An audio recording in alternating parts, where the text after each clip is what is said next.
Okay, video 2 here, looking at your introduction, starting my timer. So I have to provide some structure on this. You're supposed to, when you move from section to section, if I give you the introduction, then you do the literature review. You're supposed to give me the literature review with the introduction on top of it. No one did that. I could have been clearer. So, I mean, it's not a big deal, but the idea is you keep building up the paper, just adding new sections to it. So I had to provide some structure in what I sent back to you. Again, looking for a title, introduction, there's some space there, literature review, some space there, and so on. There's a lesson in here for those who wish to listen, which is that students generally, and I'm not picking on you, this is typical of so many students, you don't put in sections. Even when I ask you to, it's hard for you. I presume you're doing that in other courses too. You don't need a section every 2 paragraphs, but it is helpful to the reader to have sections. So make a habit of it. Try not to go too long without them, every couple pages anyway. It really does let the person who's trying to understand the meaning of what you're saying sort of compartmentalize things and make sure they understand this before they move on. The structure, too, it's not just a section like 1, section 2. Give them names, give them some kind of short designation as to what it is so I know where I'm at. That gives a roadmap for people. Very helpful. This class has a lot of good information in it. But people often miss it because it just, you know, oh yeah, I'll do that, and then they don't pick up on it. You've got to pay attention because things come quickly in here. Anyway, you have the authors. You followed the format that I gave you. You did not italicize the journal name. That's the thing a lot of people do wrong. Be sure to pay attention to detail like that. You got the other stuff right, but the always italicize names of books, newspapers, journal articles, that kind of thing.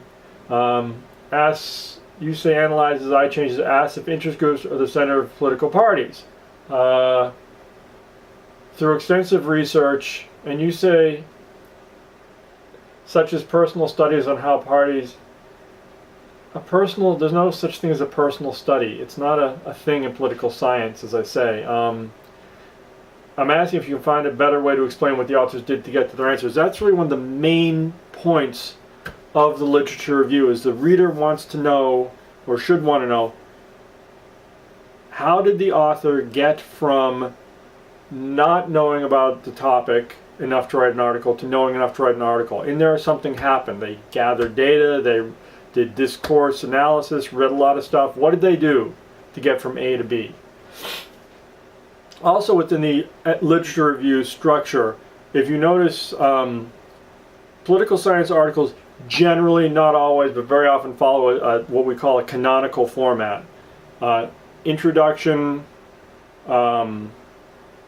methodology is explained, results are presented, followed by discussion. You have about, in a page and a half, you have 4 healthy paragraphs you can do. Your paragraph should more or less track that IMRAD format. Again, introduction, methodology, results, discussion. So you'd want to start off by introducing what the particular topic of the article was, even though you've already introduced your papers globally. Talk particularly about what they were looking at, discuss what they did to get to the point where they could put out a paper, the methodology that they used, discuss the results or the findings that they came to, and then, present the results and then discuss what it means. So that's the general quick and dirty format.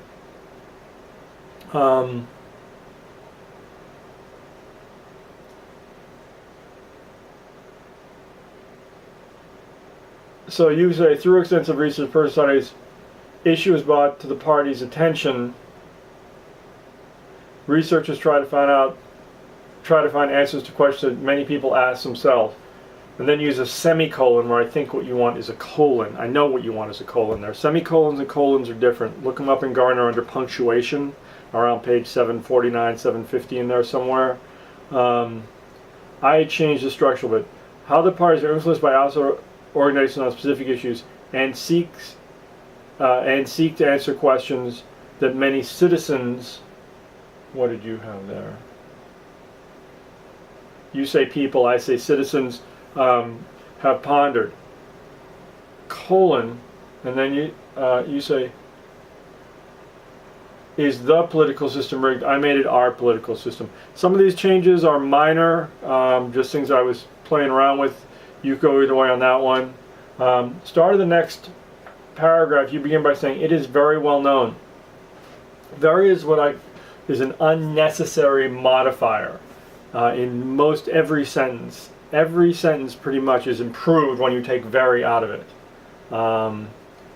Check Garner on that under the entry for very. Also, there's one occasion where I think it's okay if I was to use it, it's part of a set phrase, something like, if I say, for that very reason, it seems to be okay there. But other than that, I don't like seeing in a sentence. I've never seen a sentence that isn't improved by its removal. Again, these things can just fly by you in this class. Little things, right? I haven't seen you do it yet, but some people start off a sentence will start off a sentence with however. Not a good idea. Use still, but, or yet, no comma.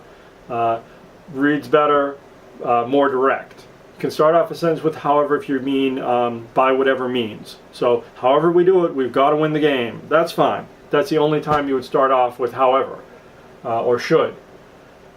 In any event, moving on. It is well known that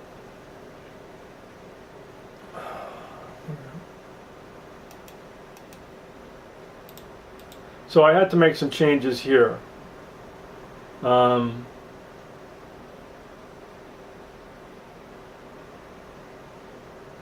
My edit came down to whether it be supporting a policy issue, approving a budget, or assenting to a nomination by the executive.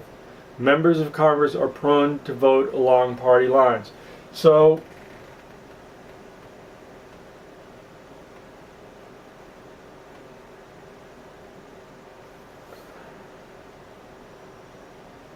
I sort of just changed the structure of that sentence around because I wanted to wind up with the vote along party lines as the sort of the exclamation point at the end of the sentence. That's all that happened there.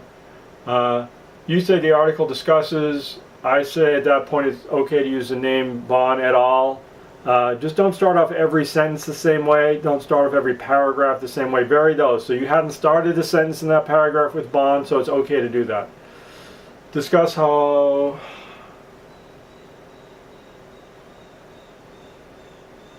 and that's okay. Pretty much you're good for a little bit there. Then at the end,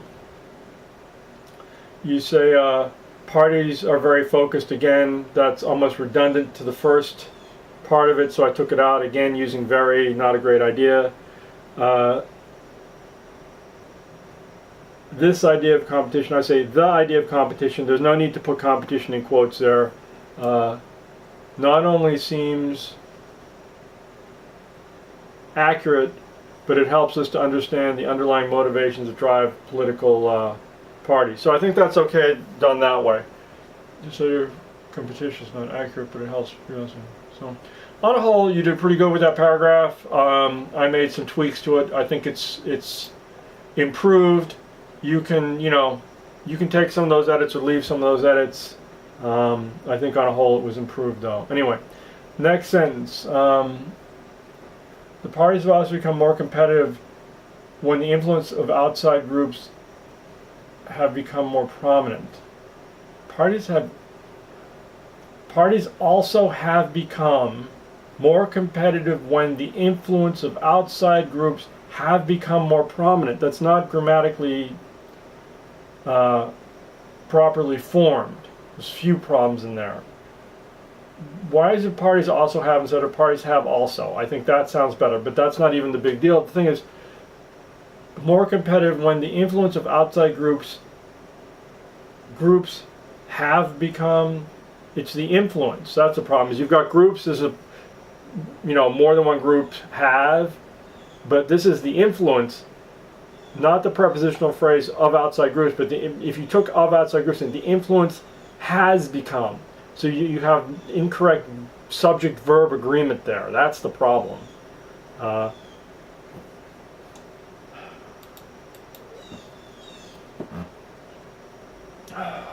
So I changed it. The parties have become more competitive while the influence of outside news groups. And I made the mistake. I just carried that sentence through. I didn't even pick up on that. And so I'm changing my edits.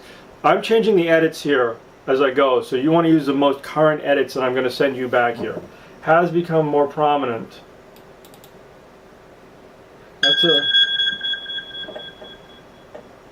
It's my timer. It's a tricky little thing there when it comes up. Anyway, Carol, and then you give the year reports. The quote is fine. I'm just trying to finish this up here because I'm going to have to go to a new video.